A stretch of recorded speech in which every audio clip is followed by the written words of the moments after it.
Mga kababayan kong Pilipino, a pleasant and safe evening to all of you.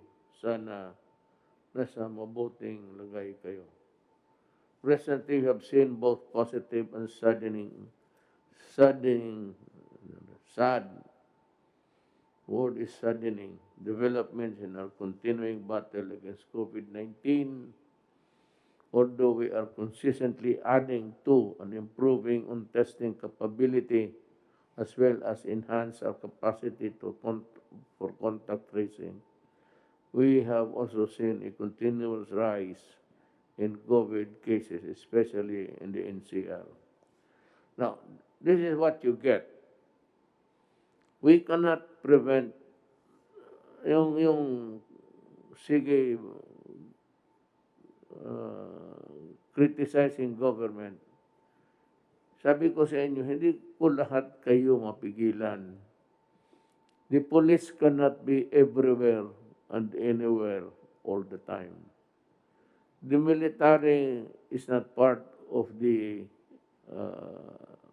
governance yet in the matter of using force or at least intimidating you with soldiers. Far from it. We do not have that plan. But pag hindi talaga madala, and it's a runaway contagion, mapipilitan na gumagamit ng military kasi talaga kulang ang pulis. Ngayon, kung andyan ang military to enforce you to obey itong community lockdown, sumunod kayo dahil para sa inyo yan. Tingnan ninyo ngayon, sige kayo labas.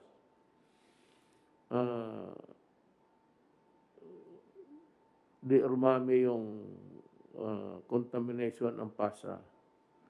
Ito ang dilemma ko. Dito ako between the devil and the deep blue sea. Gusto na mga doktor na i-lockdown kung may mga na-infected yan. The percentage of the people affected in the community is not given any figure kung ilan sila. Ito namang sa kabila, kailangan natin ng palabasin yung mga tao, lalo na sa mga trabaho na kailangan talaga ng bayan, food and everything, and also to move the economy.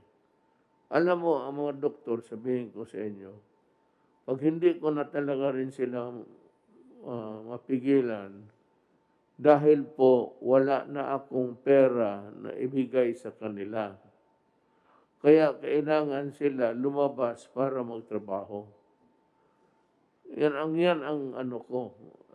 I-lockdown ko, ubos na yung pera na binigay ng Congress na bigyan kayo ng ayuda, yung pera pang gastos. Wala na ako niyan. Sabi, on your own ka, totoo. Kailan lumabas ka para maghanap buhay, para makakain. So I'm telling the doctors, much as I would want really to give in to your demands, especially in the matter of lockdown, I want it because I do not want the contamination to continue. It's a it's a thing that's running like it's a continuing thing. Tapos, ito ngayon yung kailangan ko rin bitawan. So, do not be surprised if there's a rise. One, yung ayaw talagang maniwala that for any reason they want to get out and well, I don't know what you want to accomplish, but if it's food for your family, medyo tatanggapin ko yan kasi hindi ko na kayo mapakain lahat eh. Noon may pambigay ako. Kung meron lang akong pambigay, ibibigay ko sa inyo araw-araw para mabubuhay kayo, makakain. Problem is, the funds are already depleted. Deplete na ang ano natin, at kailangan natin ng magtrabaho yung iba. The challenges are daunting, but we will not be defeated because we have the strong faith in God. Totoo yan. And in the resilience of the Filipino people. Totoo rin yan. Sanay tayo dyan. Our National Action Plan against COVID-19 is also strong. At ginagawa namin lahat. Lahat ng magagawa. Ginagawa namin para sugpuin itong COVID. But for yung mga rason na yan, yung ekonomiya, pagkain ng tao, i-balance mo doon sa lockdown.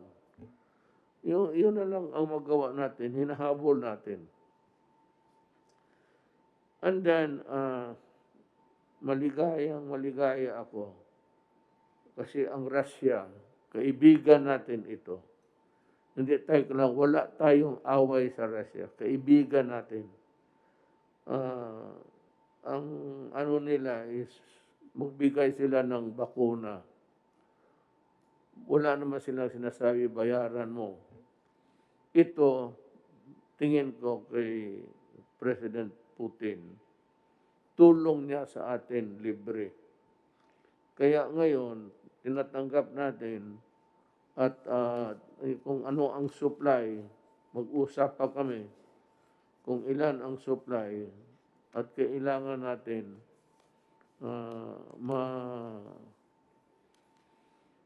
may clinical studies na mag-injection muna tayo ng ilan tapos tignan natin ang resulta. Ang ano niyan is you will be given the vaccine and ang reaction ng katawan mo kung tatanggapin ba o hindi. Yan ang ano niyan. So, there will be volunteers. Ako, pagdating ng bakuna, in public, para walang chat-chat dyan, in public, magpa-injection ako. Ako yung maunang ma-experimentuhan. Okay para sa akin. That's my... Sabihin ko rin kay President Putin na tiwalang malaki ang tiwala ko sa your studies in combating COVID. And I believe that the vaccine that you have produced is really good for humanity. Kaya ako, para ipakita ako sa kanila na tiwala ako at hindi sila nagkamali, nag-offer. Ako, pagdating, yung doktor nila o doktor natin, ako ang unang magpabakuna. Tignan natin kung pwede ba. Kung pwede sa akin, pwede sa lahat. Ngayon, kung hindi pwede sa akin, yan nga ang problema eh. Kasi, siyempre, bigay, ito libre ito. Kung may magbigay na, I do not know what country, America, you'll have to pay for it, actually. The ones are working on COVID sa vaccine sa Amerika is Pfizer, Johnson & Johnson. Kaya malaking kumpanya. Whether or not magbigay ng libre ang Amerika, wala pa akong, hindi ko naman sinasabi na hindi, pero ang sigurado ko ang Russia. Maghanap tayo ng Russian partner dito, papiliin sila natin ng tao so that they can work expeditiously. Maganda ang takbo ng kanilang tama. We are extremely grateful. So, maraming challenges na, pero malapit na po. Maghintay kayo. Actually, ang vaccines, they are to be distributed worldwide na yan by September, October. Bibitawan na yan nila, dandahan.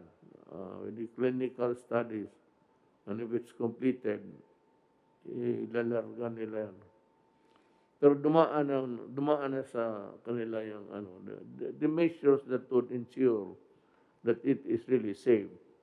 Tapos na yan. Kaya lang, whether or not it is safe for a particular race, kagaya na Pilipino o Chinese, hindi natin malaman unless we go into a clinical trials. Yan ang ibig sabihin dyan. So, ang akin na lang, hintay na lang kayo.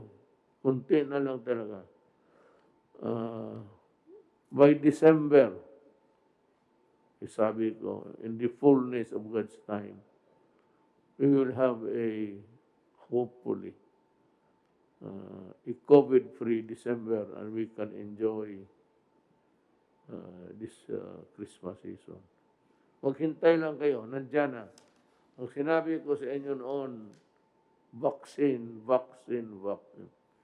Ngayon, ang vaccine nandito na. Itong isulat dito, papasalamat ako kay President Putin ng Russia. Pero sabi niya noon, nung nagbisita ako sa kanya, sabi niya, if you have a medical question mark on anything about medicines or cures, feel free to call me, and anyone you'd like to be confined and treated here in Russia, we will. Yan ang sabi. And we will help you develop the medicines that your country needs. Sabi talaga niya, wala lang follow-up kasi it would require a constant communication and exchange of ideas. Napuputol because walang follow-up. I do not think that Russia would renege on its promise. And so I am asking the Secretary of Health to look for the best guy to be dealing with Russia in this area. The transfer of technology of the vaccine. So, nandito sa harap ko ngayon ang papasalamat. Hindi ko na lang basahin lahat. Basta I said na galing sa puso ko, nagpapasalamat ho ako sa inyo sa mabuting loob ninyo sa Pilipino. And someday, we will makabayad mo lang kami sa utang ng loob sa inyo. But I promise you that the Philippines and Russia will remain friends forever. And ako, I do not take sides in the geopolitical struggle. Basta ako, Russia. Salamat po, pipirmahan ko itong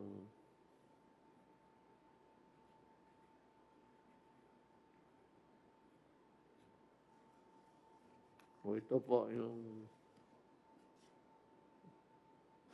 papadala sa Then the next thing is I will ask the guy who's gonna deal with them. Itong contract tracing, by the way, bumalik sa akin yung this has to be financed by government. Contact tracing means that yung people who are doing the actual tracing will have to travel to the place where the person in question resides. Kailangan ito ng sakyan. It's always, whatever it is in life really, pagkat ganito na lang, nandito man si Secretary Anyo, magpahatid na kung anong sakyan dyan sa pulis, yung area na yan, doon siya sumakay. Doon sila sumakay, ihatid sila ng pulis doon sa boundary. Beyond that, ibang pulis na naman ang magsasalo sa kanila para hanapin yung tao. Because the police have the resources, pati yung barangay captain, na malaman nila kung saan ito nakatira. That would be the fastest way of doing the tracing. Kasi, pero kung may pera at may sakyan, the better. Hindi ko na mamulestya ang pulis. Pero kung wala, then the police has to sacrifice and contribute to the solution of the problem now. Yun ang mga pulis ko. Total, wala kayong masasabi sa akin. Full support ako sa inyo. At yung mga kaso ninyo na duty connected, huwag kayong mag-alala, sabi ko. Didepensahan ko kayo. And for those, maghintay lang kayo. Basta tutulungan ko kayong lahat. At hinihingi ko sa inyo, tumulong lang kayo rin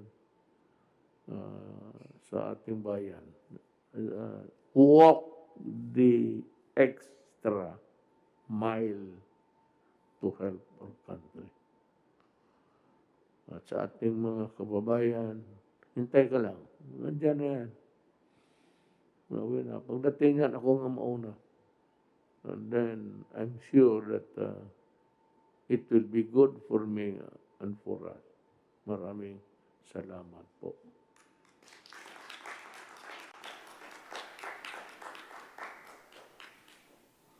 Yes, sir. Nasupokit ako. Opo, Mr. President. I-report ko lang po itong importanteng instruction po ninyo last week sa akin. Ito po yung tungkol sa mga application ng telcos ng mga telephone companies. Apat po na kumpanya ang nag-apply po, ang Touch Mobile and Globe Telecommunication, Smart Communication, ang Dito Telecommunity Corporation, at yung mga iba pang maliliit na mga kumpanya katulad ng Huawei at iba pang mga kumpanya. Sa utos po ninyo ay inimbentaryo namin yung lahat po ng LGUs kung saan po meron pending application for 2020. 55 probinsya at 25 cities. So bali 80 LGUs. Total po ay 1,930 applications. Na-approve na po ay 1,502. Ang natira lang po ay 428 na pending application at ito po ay babantayan namin para siguradong hindi po magtatagal dahil sa lumang sistema, 241 days, 19 permits at saka 86 document requirements. Ngayon po sa ating bagong sistema po na pinapapatupad ninyo, 16 na araw na lang, 16 days at 8 permit na lang po ang kailangan, requiring 35 documents. So, sa loob po ng susunod na linggo ay babantayan ko itong mga pending na ito. At sisiguraduhin po natin na dapat ma-aproban at kung hindi man, dapat malaman natin ang dahilan bakit hindi na-aproban. So, bibilis po yung ating proseso sa application ng telcos. Ang pangalawa pong instruction po ninyo, yung pagpapalabas ng preventive suspension sa mga barangay captain na nagkaroon ng mga malversation, corruption, estafa, at iba pang mga graft-related anomalies dito po sa pagdidistribute ng SAP. Ang ating pong CIDG nakapagtala ng 155 criminal complaints At ako po ay nakipag-ugnayan kay Ombudsman Manuel Martires at ang kanyang opisina at naisabit na po namin itong mga kaso na to at within the week po ay inaasahan namin na initially ay 50 barangay captain ang makakaroon ng preventive suspension habang iniimbestiga po ng ombudsman ang administrative aspect ng kanilang mga kaso.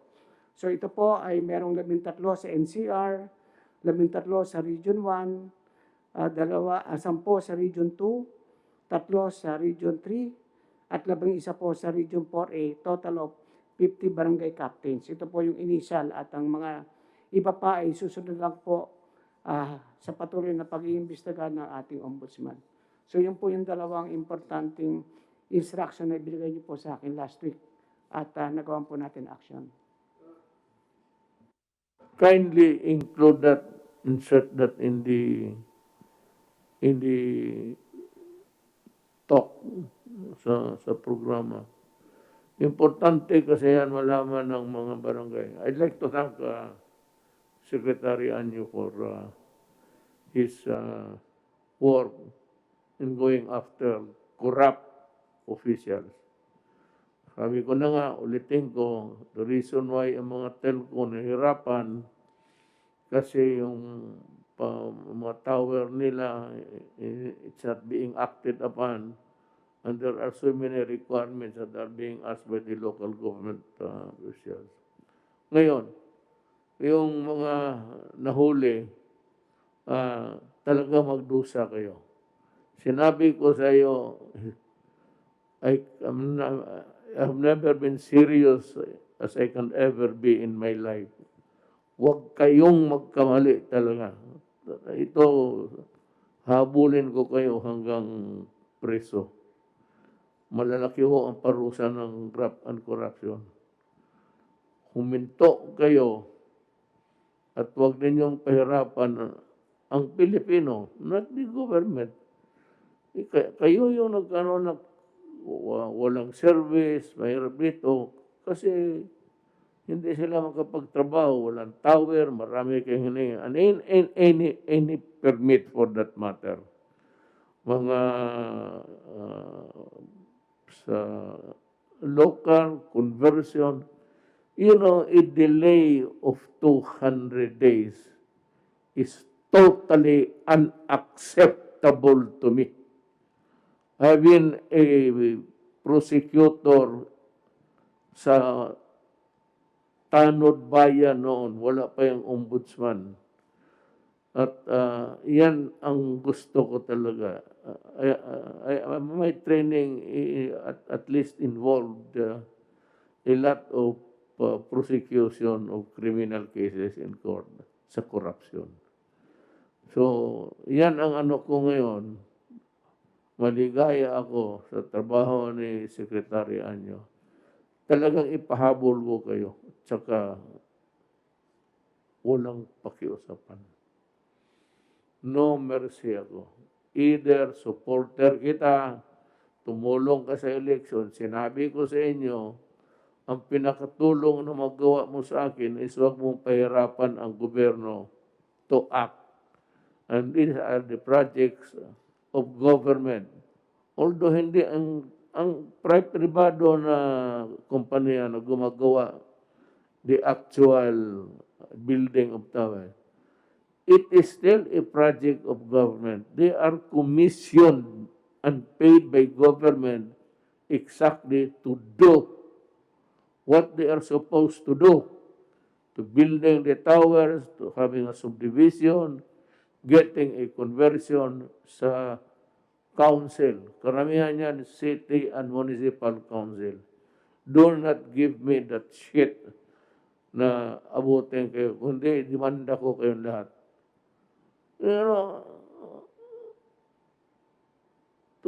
Schedule sa, by the time it reaches your table, the vice mayor should table it the following hearing, city council hearing.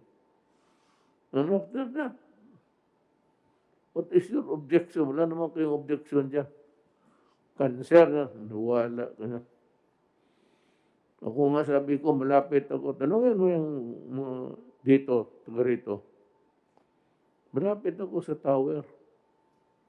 Nakikita ko yung pula na parang blinker. Kaya ako talaga, huwag kayong magkakamali. Itong PhilHealth, sabi ko, yayariin ko kayo lahat. Maniwala kayo. Yung mga inosente naman, wala kayong dapat, tahimik lang kayo at continue working. Pero yung ngayon ito, nakalusot kayo sa ibang maybe presidente, o dito sa akin, sad-sad talaga kayo. Maniwala. And with the help of mga cabinet members ko, hindi ko na lang ipagyabang, but these are people also. Simple lang. Why? Why are they really helping me to get rid of you? Kung maaari lang patayin ka, alam mo bakit? Because simply, they love their country. Kung wala yung trabaho namin dito sa Pilipino, wala, it has no meaning. But the fact that they are here because they want to help the country. Ilan naman ang sildo nito? Si Secretary Lopez could go to the private sector, they can get paid 10 times the salary is getting. Ganoon rin si General Galvez, si General Anyo.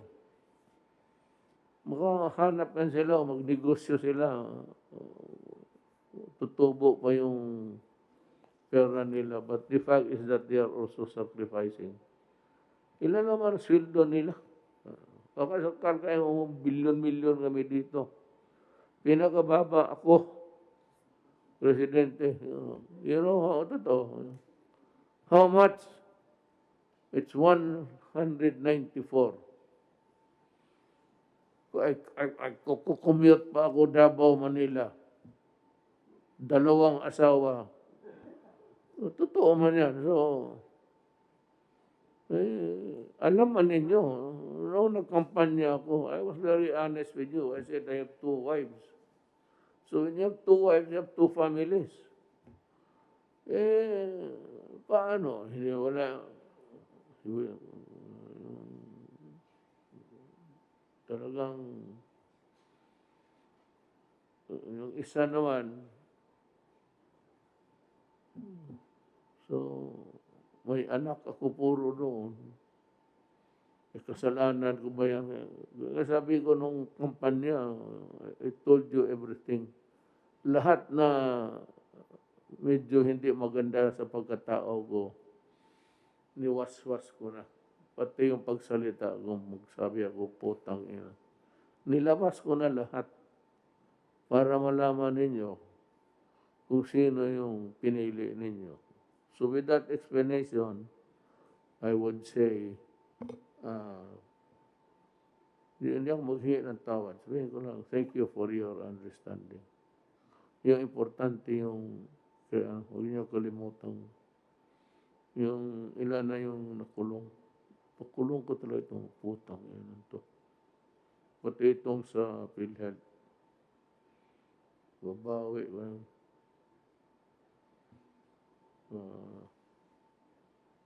Kasali na ako kasi kung petition, if the ombudsman will summon you, kasi 3 sila eh. Hindi ka makasabi hindi. There should be this. Kasi I think the ombudsman will be pissed off. Will just be dismissed for refusing to obey the order. That is how the power ng ombudsman. May utos ka, hindi mo sundin, wala. Alis ka. Then sa COA, I will get the true figures. Kasali ang COA. So 3 yan sila.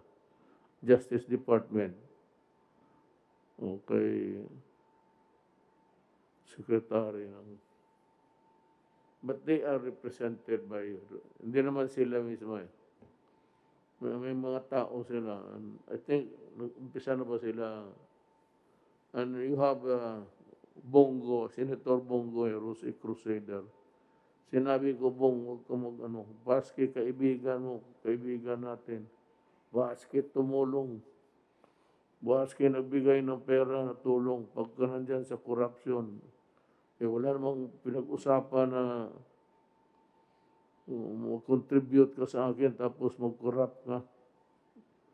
Sumagay itong hindi na mag-corrupt, mayaman. Ang nagbibigay sa eleksyon yung mga mayaman. Hindi na kailangan mag-corrupt, wala sa gobyerno. So yan. Yes. Tulad po itong mga tumulong dito, yung nabanggit ko kanina, aside from creating yung mga kailangan ng mga gamit for medical, sila nag-invest, tapos ang na-save pa, 7,400 na tao na hindi nawalan ng trabaho. Hinanapan nila bali ng gagawin para may trabaho yung mga tao. So dito ginagawa para may trabaho yung kababayan natin. Kasi kung hindi, walang trabaho. Eh sa pandemic, kailangan ng trabaho talaga. Yeah, papasalamatan natin. Someday, we will, may araw rin na I will have a sort of a day where we can acknowledge with gratitude those who helped us during the time when talagang sagad tayo sa hirap. They don't need to do it. They don't need to do it. But they are doing it. Ako, just naniniwala ako dyan sa utang na loob eh. Kasi sa kaming mga Bisaya, yung utang na loob, ano yan? Utang, ang tawag namin dyan. In our Tokatis, it is